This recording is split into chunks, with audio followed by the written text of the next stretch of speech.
এই দেখুন কুমড়ো আলু চিংড়ি মাছ আর কাঁঠাল বীজ আর অল্প থোড় দিয়ে আমি এই সবজি তরকারিটা করলাম। বেশ ভালো লাগে খেতে।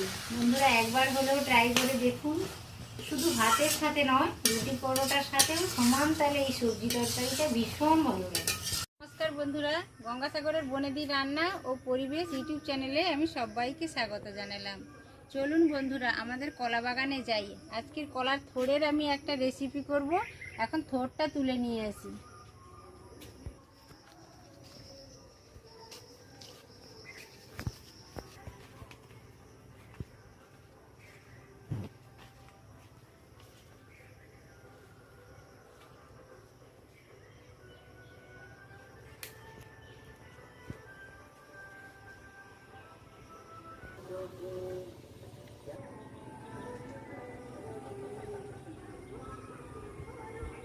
এটা আমাদের কলা বাগান। এই থোড়টা আমি বের করে নিয়েছি, একেবারে নরম থোড়। এই থোড়েরই আজ আমি একটা রেসিপি করব আর সবার সাথে সেটা শেয়ার করব। বন্ধুরা ভিডিওটা শুরু থেকে শেষ পর্যন্ত দেখুন, ভীষণ ভালো লাগবে। থোড় তো খুবই পুষ্টিগুণে ভরপুর। দেখুন বন্ধুরা, আমি তো থোড়টা তুলে এনে ছোট ছোট করে এইভাবে কেটে নিয়েছি। এটা কোনো নতুন রেসিপি নয়, এটা পুরনো রেসিপি। মা ঠাকুমাদের সময় এটা খুব চলতো। এখন তো অত্যাধুনিক খাবারের চাপে একেবারে এই রেসিপিগুলো চাপা পড়ে গেছে। এই দেখুন, আমি কিছুটা কুমড়ো কেটে নিয়েছি আর একটা আলু ছোট ছোট করে কেটে নিয়েছি। আর কিছুটা পরিমাণ এই দেখুন কাঁঠাল বীজ আমি দুফালি করে কেটে নিয়েছি। এখন তো কাঁঠাল বীজটা আমরা প্রত্যেকের ঘরে ঘরে পাকা কাঁঠাল খাওয়ার পরে দানাটা আমরা তরকারি রান্না করেই খাচ্ছি। এটা খেতে ভীষণ ভালো লাগে। কাঁঠালের একটা জিনিস আপনারা লক্ষ্য করবেন, কাঁঠাল যখন ছোট থাকে তখন এঁচড় হিসাবে খাই, পেকে গেলে কাঁঠাল হিসাবে খাই। আর কাঁঠালটা খাওয়ার পরে যে বীজটা বেরোয় সেটা দানা আমরা বিভিন্ন রেসিপি করে খাই। তো এর উপকারিতাও রয়েছে। আর থোড় কিছুটা পরিমাণে নিয়েছি। থোড়ের তো পুষ্টিগুণ আপনারা সকলেই জানেন, ভীষণ উপকারী। আর এই তরকারিটা করার জন্য কুচো চিংড়ি নিয়েছি 100 গ্রাম 150 গ্রাম মতো, আমাদের পুকুরেরই চিংড়ি। এই তরকারিটা খেতে ভীষণই ভালো লাগে বন্ধুরা। হাতের কাছে এখন তো কাঁঠাল বীজ আছে আর থোড়, যাদের গ্রামে বাড়ি তাদের তো কলা গাছ সবার বাড়িতে আছে। আর যাদের বাড়িতে কলা গাছ নেই, শহরের বন্ধুরা, তারা তো বাজার থেকে কিনতেই পান। আর এই তরকারিটা করার জন্য আমি পেঁয়াজ কেটে নিয়েছি, কাঁচা লঙ্কা কেটে নিয়েছি, টমেটো কেটে নিয়েছি, 1 চামচ আদা বাটা নিয়েছি। এখন আমি লবণ হলুদটা মাখিয়ে নেব চিংড়ি মাছ। এই ধরনের তরকারিগুলো অনেক পুরনো, কিন্তু খেতে বেশ ভালো লাগে। আপনারা এই সিজনে কাঁঠাল দেন। আমি তো আমার পছন্দের সবজিগুলো নিয়েছি।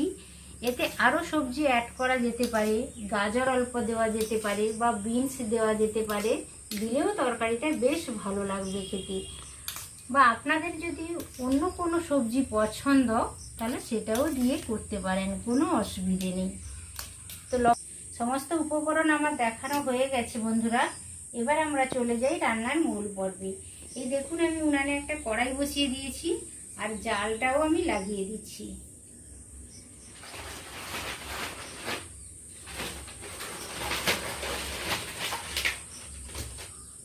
এই দেখুন, কড়াইতে আমি 2 টেবিল চামচ তেল দিয়ে দিয়েছি। আমি আলুটা একটু ভেজে নেবো। যে কোনো তরকারিতে আলুটা ভেজে নিলে আগে তাহলে বেশ ভালো লাগে। আলু একটা শক্ত সবজি, ওই জন্য আলুটা আমি ভেজে নেব। আলু আর কাঁঠাল দানাটা একসাথে ভেজে নেব। উল্টে পাল্টে 3-4 মিনিট ধরে এই দুটো সবজি শক্ত সবজি, ওই জন্য আলাদা করে একটু ভেজে নিই। এই দেখুন, কাঁঠাল বীজ আর আলুটা হালকা লালচে করে আমি ভেজে নিলাম। আপনাদের সময় না থাকলে বা তাড়াহুড়ো থাকলে আপনারা একসাথে সব সবজিও ভেজে নিয়ে রান্নাটা করতে পারেন, কোনো অসুবিধা নেই। কিন্তু আলাদা করে ভেজে নিলে একটু ভালো হয়। 2 চা চামচ আমি তেল দিয়ে দিলাম। আলু আর কাঁঠালের বীজটা ভেজে নিয়েছি ভালো করে। এরপর আমি ফোড়নের জন্য 1 চামচ 5 ফোড়নই ব্যবহার করলাম। আপনারা চাইলে অন্য কোনো ফোড়নও দিতে পারেন, কোনো অসুবিধে নেই। ফোড়নের সাথে আমি চিংড়ি মাছটা দিয়ে দিচ্ছি। ছোটো চিংড়ি, আর আলাদা করে তেমন ভাজার দরকার নেই, একসাথে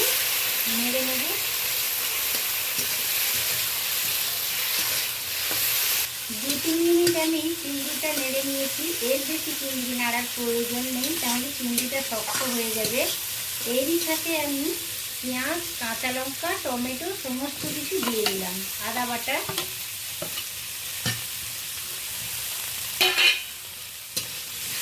এইটা 4-5 মিনিট ধরে বেশ ভালো করে কষিয়ে নেব। এই দেখুন চিংড়ি মাছের সাথে কাঁচা লঙ্কা, পেঁয়াজ, টমেটো, আদা বাটা সমস্ত কিছু আমি ভালো করে কষিয়ে নিয়েছি। এই পর্যায়ে কুমড়োটা দিয়ে দেবো, কেটে রাখা কুমড়ো আর ঠোঁটটা দিয়ে দেবো। আর এরই সাথে ভেজে রেখেছিলাম আলু আর কাঁঠাল বীজটা, এটাও দিয়ে দেবো। সমস্ত কিছু ভালো করে কষিয়ে নেব। এই সবজিটা শুধু ভাতের সাথে নয়, রুটি পরোটার সাথেও খেতে ভীষণ ভালো লাগে। একবার হলেও আপনারা এই সিজনে কাঁঠাল দানা পাওয়া যাচ্ছে, এই সিজনে তরকারিটা করে খাবেন, ভীষণ ভালো লাগে বন্ধুরা। স্বাদ মতো আমি লবণ দিয়ে দিলাম, দুধ দিয়ে দিলাম, হলুদ দিয়ে দিয়েছি। এবার ভালো করে সবজিগুলো কষিয়ে নেব একটা ঢাকনা চাপা দিয়ে। ঢাকনাটা খুলে নিলাম, ভালো করে নেড়ে নিচ্ছি একবার।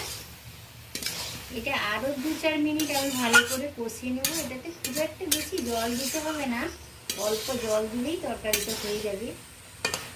তো আবারও একবার আমি চাপিয়ে দিচ্ছি। এই তরকারিগুলো ভীষণ ভালো লাগে এই সিজনে। আপনারা এই ধরনের তরকারি করে খাবেন। কাঁঠাল দানা তো এখন পাওয়া যাচ্ছে অ্যাভেলেবল, সবাই কাঁঠাল খাচ্ছে আর তার দানা বেরোচ্ছে।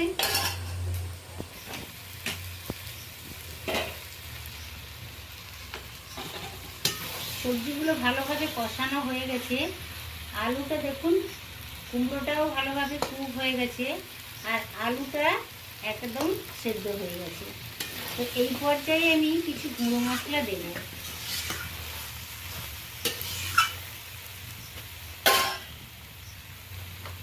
আধা চামচ আমি জিরে গুঁড়ো দিয়ে দিলাম, আধা চামচ আমি ধনে গুঁড়ো দিয়ে দিলাম, 1/4 চামচ, 4 ভাগের 1 ভাগ আমি ঝালের জন্য প্লেন লাল লঙ্কার গুঁড়ো দিলাম। যে কাঁচা লঙ্কা চিড়ে দিয়েছি 4-5টা, ওই জন্য লঙ্কাটা ঝালের জন্য কমই দিলাম।